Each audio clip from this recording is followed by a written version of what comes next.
राधा स्वामी जी साथ संगत जी, आज हम इस सत्संग में सुनेंगे कि वो संसार के 4 पड़ाव कौन से हैं जिनसे गुजरने के बाद हम जो गुरु से जो मिला है उसी को हम प्राप्त करते हैं।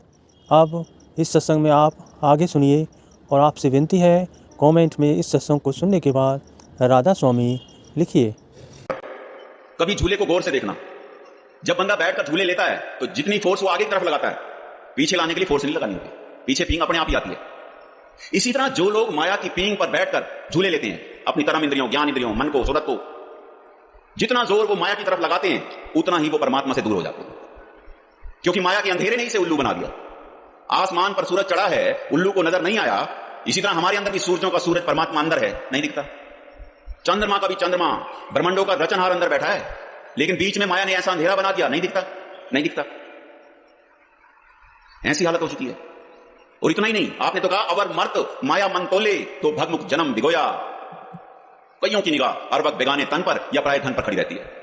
हमेशा यही सोचते हैं कि फलाना मरेगा, कितनी जज़ा मेरी हो जाएगी, क्योंकि हर वक्त अपने मन को माया के तराजू पर तोलते हैं कि मुझे क्या मिलेगा। और कई बार तो अपने ही बच्चे इंतजार करते हैं कि मां बाप कब मरेंगे, कब जज़ा हमारी होगी। इस संसार के लोभ में, विषय विकारों के रसों में अक्सर लोग अपनी जिंदगी बिताकर चले जाते हैं, और जब बुढ़ापा सामने आता है क्या हालत हो जाती है। मानव जीवन के 4 ही पड़ाव हैं। पहला गर्भकाल, दूसरा बचपन, तीसरा जवानी, चौथा बुढ़ापा। आप फरमाते हैं ये जीव होती है, अब शरीर में जान नहीं रही, फेफड़ों में इतनी ताकत नहीं रही इसकी कि हवा भर सके और कुछ बोल सके। बोलता है तो ऐसे लगता है साथ में पताल में से कोई आवाज आ रही है, सपत पताल की वाणी। और दूसरी बात आपने कहा कुंडर केस कुसमते धोले।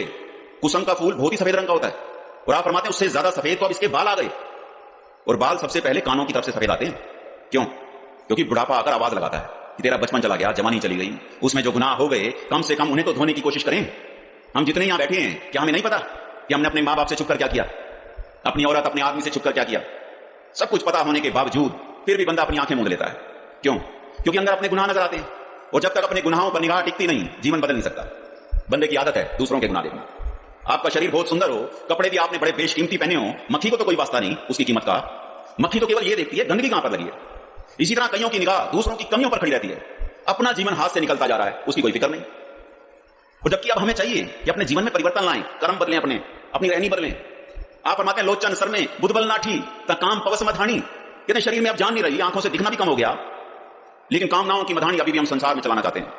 क्यों? क्योंकि शरीर बूढ़ा होने से कामना बूढ़ी नहीं होती, लोभ बूढ़ा नहीं होता, उल्टा और जवान होते हैं।